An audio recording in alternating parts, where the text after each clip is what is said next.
3일 동안 나홈서를 묵상하는 동안 제 마음에는 첫 번째로는 기쁨이 있었고, 드디어 제 마음에 희로애락을 다 쏟아내고 욕하고 싶었던 모든 사람들을 욕할 수 있다라는 정당한 기회를 받았다라는 생각 때문에 마음이 참 신이 나 있었습니다. 그런데 오늘 새벽에 이 말씀을 묵상하면서는 굉장히 회의감이 많이 듭니다. 제가 이틀 동안 막 소리내어 하나님께 기도했던, 하나님 이 시대를 이렇게 그냥 두시렵니까? 저를 힘들게 하는 이 사람들을 그냥 두시렵니까? 어, 이렇게 기도했던 저의 마음 가운데 급격한 회의감이 오기 시작한 것이죠. 소위 젊은 친구들의 말로 이야기하자면 현타가 세게 온 겁니다. 나는 과연 이 심판의 그늘에서 자유로운가라고 생각을 했을 때 사실 저의 모습 또한 그렇지 않을 수 있다라는 가정을 하기 시작했던 것이죠. 어쩌면 하나님께서 이스라엘 백성에게 이 나훔서라는 그 성경을 허락하신 이유 중 하나는 원 없이 나를 괴롭히던 사람들을 욕했을 때 나 또한 그와 다르지 않느냐라는 생각을 하길 바라셨을 수도 있을 것 같습니다. 요나서와 나훔서는 마치 하나님의 그 동전의 양면, 하나님의 앞뒤를 보여주는 것 같은 모습을 보여주곤 합니다. 요나서는 하나님 앞에서 그 하나님께서 요나에게 처음에 이렇게 이야기를 하면서 시작합니다. 니느웨에 내 악독이 가득 찼다. 그렇기 때문에 네가 그 땅에 복음을 전하러 가야 된다. 그 복음은 회개의 복음이고 그 복음을 통하여 내가 살아나기를 바라기 때문이다라고 이야기를 하시는 거죠. 요나서의 마지막에는 하나님께서 질문형으로 마치고 계십니다. 너도 이런 박넝쿨조차도 너도 이렇게 귀히 여기거늘 하물며 내가 니느웨에 있는 모든 가축과 사람들을 귀하게 여기하지 않겠느냐라고 질문을 하면서 끝을 맺고 있습니다. 그런데 오늘 우리가 읽은 나훔서 맨 마지막에 보면 19절에 이렇습니다. 이는 그들이 항상 내게 행패를 당하였음이 아니더냐 하시니라. 이 행패라는 단어가 요나서 1장 2절에 있는 악독이라는 단어랑 같은 단어입니다. 라라는 단어인데요. 그렇기 때문에 하나님께서 이제 니느웨에게 이제 첫 번째 요나서를 통하여서는 너의 악독이 가득했기 때문에 내가 너를 살리기 위해 요나를 보냈지 않느냐라는 사랑의 초청이었고, 이스라엘 백성들에게 악독이 가득 찼을지라도 사랑하는 것이 맞지 않겠느냐, 그것이 하나님의 모습이다라고 이야기를 했다면, 오늘은 그 뒷면을 이야기하는 것이죠. 이렇게 악독이 가득 찼는데도 내가 너를 살려둬야 될 이유가 있느냐? 라고 이야기를 하고 계시는 겁니다. 하나님의 사랑과 하나님의 공의가 항상 맞물려서 선포되었던 것이고, 오늘 우리의 영혼을 하나님의 공의의 제단 앞에 올려두고 과연 나는 니느웨를 욕할 정도로 정당한 사람인가라는 부분에 대해서 돌아보아야 될 필요가 있다라는 것입니다.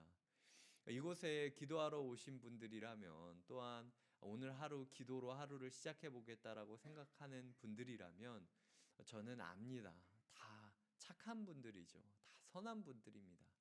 정말로 누군가를 향한 증오와 원망이 가득 찬다면 기도하러 나오기도 쉽지 않습니다. 왜냐면은 기도하러 나와봤자 하나님이 나한테 할 이야기가 뻔하기 때문에 기도할 마음조차도 생각이 나지 않게 될 거예요. 그렇기 때문에 저는 이 자리에 오신 분들이라면 다 마음 가운데 사랑과 하나님을 향한 신뢰가 있기 때문에 오신 걸로 믿고 있습니다. 하지만 그럼에도 불구하고 우리 속에 니느웨와 같은 모습이 있지는 않나라는 생각을 해보아야 할 것입니다. 1절에 보면은 이런 구절이 나옵니다. 화 있을진저 피의 성이여 그 안에는 거짓이 가득하고 포악이 가득하며 탈취가 떠나지 아니하는도다. 사실은 이 피의 성이여라는 이 단어만큼 니느웨와 아수르를 정확하게 묘사하는 단어가 없습니다. 이 피의 성이여라는 단어는 복수형으로 쓰여졌는데, 그러니까 누군가 한 명 혹은 누군가 한 번의 실수와 우연의 피 흘림으로 세워진 도시가 아니라 지속적으로 반복해서 누군가의 피를 흘리게 만들고 그 피를 잠기게 만든 다음에 그 피 위에서 세워진 도시 문명이 아수르라고 이야기를 하고 있는 것입니다. 그렇기 때문에 우리는 우리의 도시가, 우리의 교회가, 우리의 가정이 누군가를 학대시키는 피 흘림 위에서 세워진 것이 아닌지 항상 돌아보아야 한다라는 것이죠.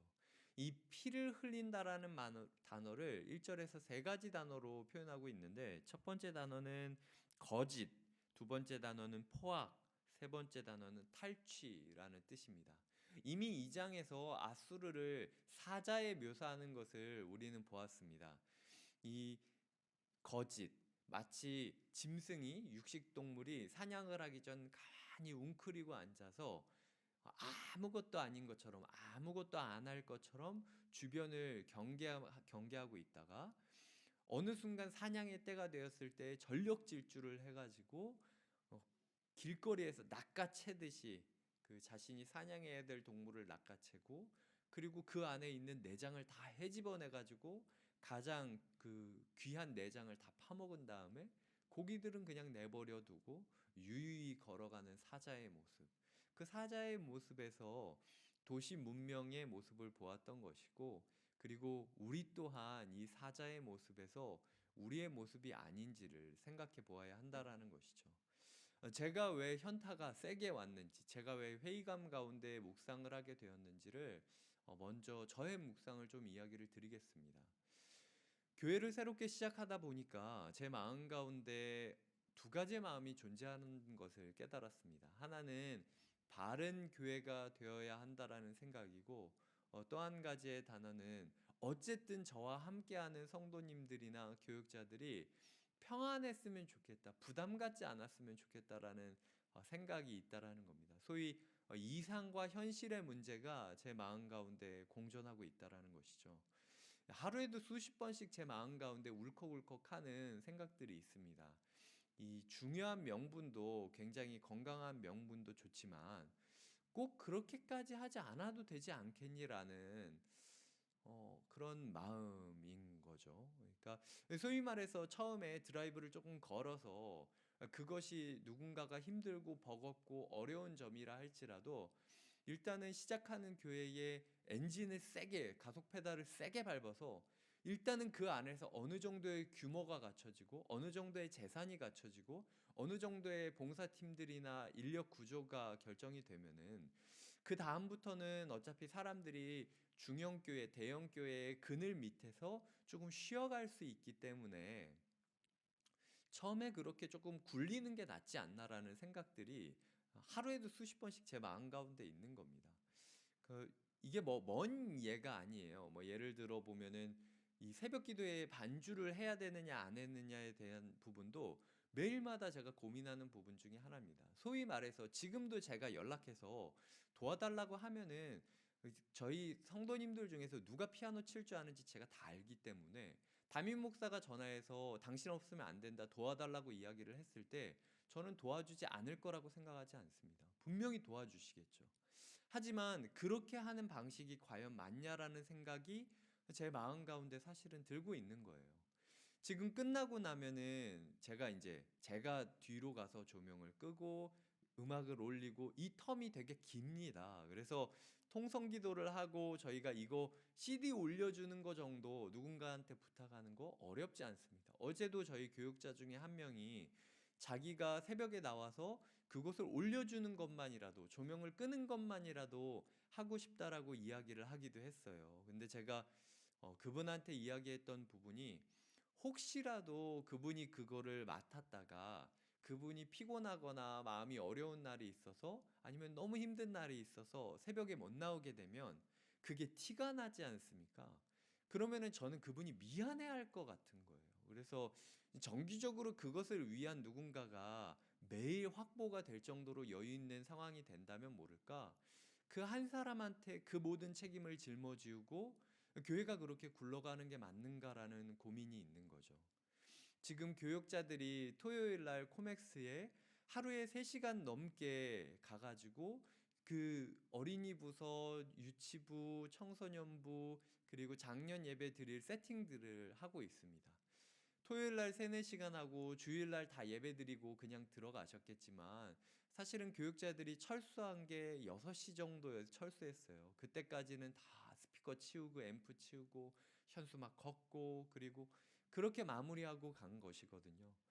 어떤 교육자가 저에게 웃으면서 목사님 제가 이전의 사역지에 비해서 어, 거의 5배 정도는 힘든 것 같아요 라고 이야기를 했어요. 근데 물론 그 다음 말이 그런데도 불구하고 제 마음 가운데 이렇게 귀한 성도님들이랑 함께 할 수 있고 이렇게 인격적인 교회에서 존중받으며 사역할 수 있다라는 게 제 그 5배의 그 어려움을 다 없애주는 그런 마음들이 들 정도예요. 그래서 제가 평생 이 교회에서 함께하고 싶다라는 마음이 들 정도로 저는 이 교회가 참 좋아요라고 이야기를 하는데 한편으로는 너무 사랑스럽고 너무 고맙고 한편으로는 또 너무 미안한 거예요. 혹시라도 이 담임 목사의 마음 때문에 이 교육자들을 소위 갈아대면서 교회를 시작하고 있는 건 아닌가라는 고민이 있는 거죠. 주일날 광고 때 이야기를 드렸지만 아침 7시 반부터 아이를 데리고 손녀를 데리고 와서 이 주차를 안내하고 낑낑거리면서 이 주차 배너들 그 안에 물이 다 잠겨져 있는 배너들이거든요. 그거 끙끙거리면서 끌고 오는 거 쉽지 않습니다. 그런데 그렇게 고생하는 봉사자분들 그리고 다 한 집안의 가장이고 사장님이고 그런데 나오셔서 막 현수 막 달고 막 이렇게 하시는 모습들을 보면서 솔직히 제 마음 가운데 죄송함이 커요.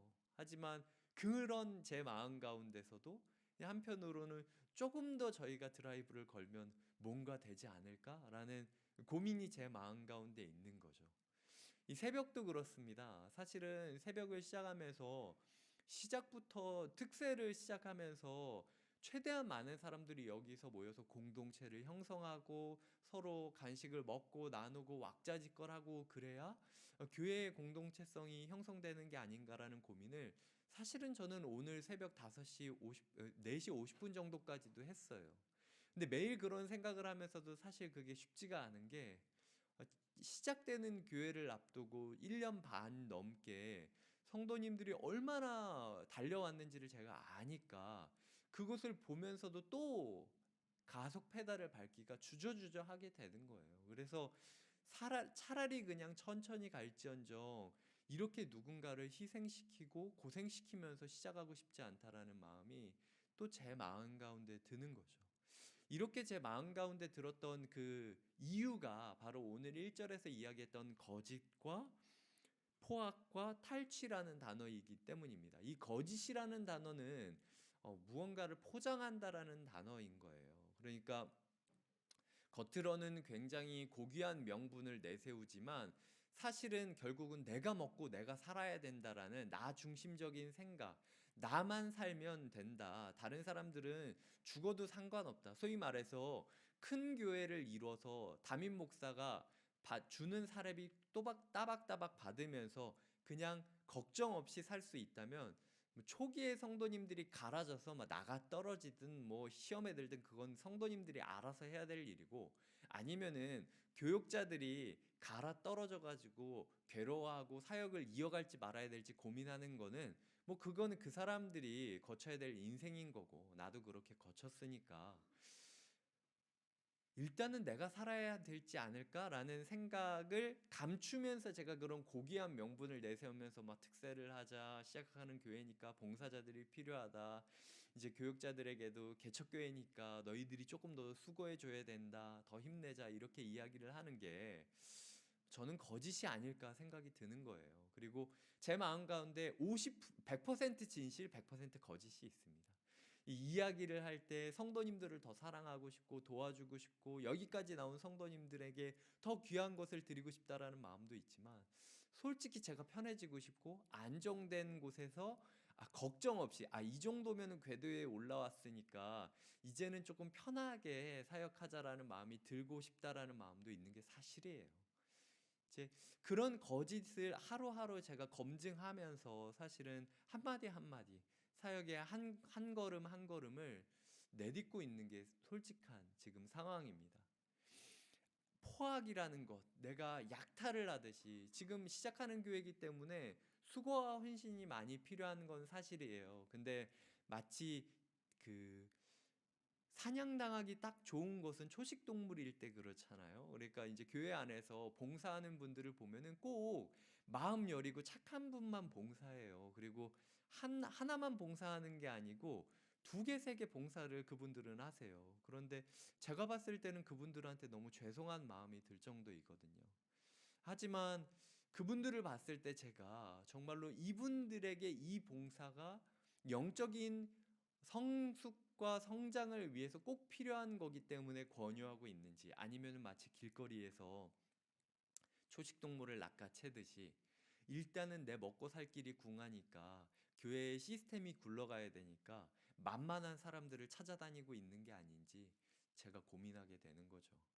그리고 여기 보면은 탈취가 떠나지 않는다. 그러니까 그렇게 사냥하고 사냥하고 사냥해서 남은 것들을 쌓아둔 채로, 전리품들을 늘어놓은 채로, 시체들을 늘어놓은 채로 우리 교회에 이렇게 잘 모였다, 우리 교회에 이렇게 유튜브 영상도 잘 올라가고 빨리빨리 올라가고 아니면 사람들도 많이 모이고 봉사팀들도 완전히 구성됐고 이런 모습을 보여주는 시체 더미들을 쌓아두고 있는 교회의 모습을 제가 그리고 있는 것은 아닌가라는 생각이 드는 겁니다.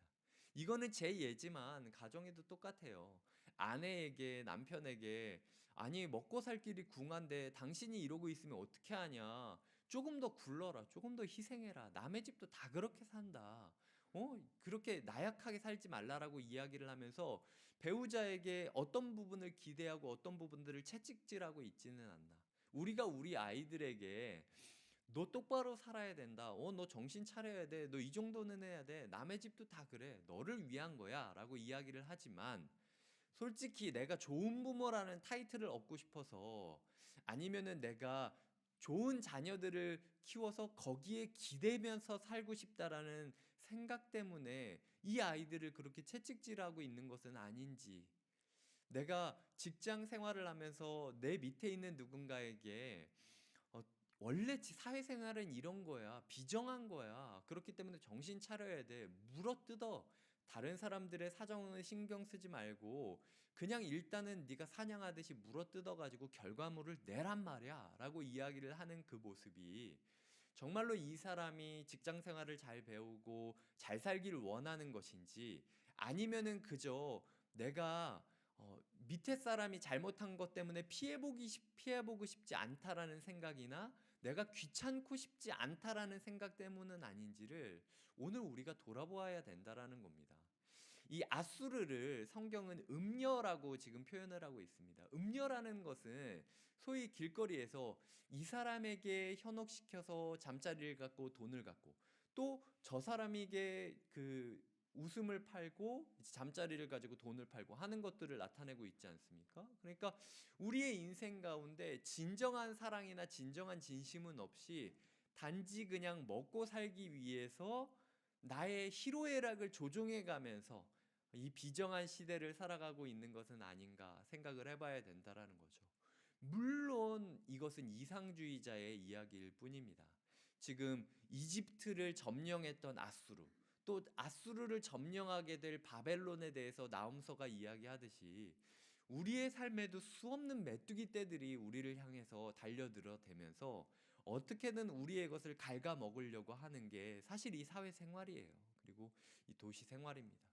하지만 그럼에도 불구하고 우리가 하나님의 사람으로서 기도로 하루를 시작하겠다라고 결심하셨으면 적어도 우리만큼은 하나님 가운데 사랑과 꿈과 본심을 지켜가면서 하나님, 제 마음 가운데 거짓이 1이라도 있다면 제가 한 걸음도 움직이지 않겠습니다. 100% 진실이 됐을 때 제가 저의 가족에게 권면하고 제 직장 동료에게 권면하고 이 사회를 살아가고 나아갈 수 있게 해달라고 결심하고 결단하는 게 필요하다라는 거죠. 저는 이곳에 계신 성도님들의 가정만큼은 피해 가정이 되지 않길 원합니다. 고귀한 명분을 내세우지만 아이들을 채찍질하고 남편을 채찍질하고 아내를 채찍질하면서까지 건강하고 화목한 가정, 평안한 가정으로 이루어지지는 않았으면 좋겠어요. 저는 우리의 기업이, 우리의 도시가 누군가를 상처 주고 아파하게 만들면서 겉으로는 화려한 도시와 화려한 직장이 되지 않았으면 좋겠습니다.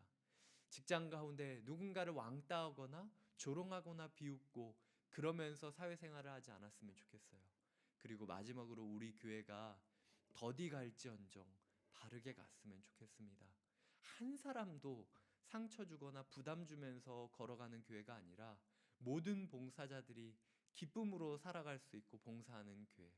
그리하여 각자의 사람들이 하나님께서 나를 이렇게 불러주신 게 5배는 힘들지만 그럼에도 불구하고 다시 기회를 주셔도 나는 이 교회에서 함께 하겠다라고 이야기를 나눌 수 있는 그 교회가 곁에 있는 교회가 되었으면 좋겠습니다.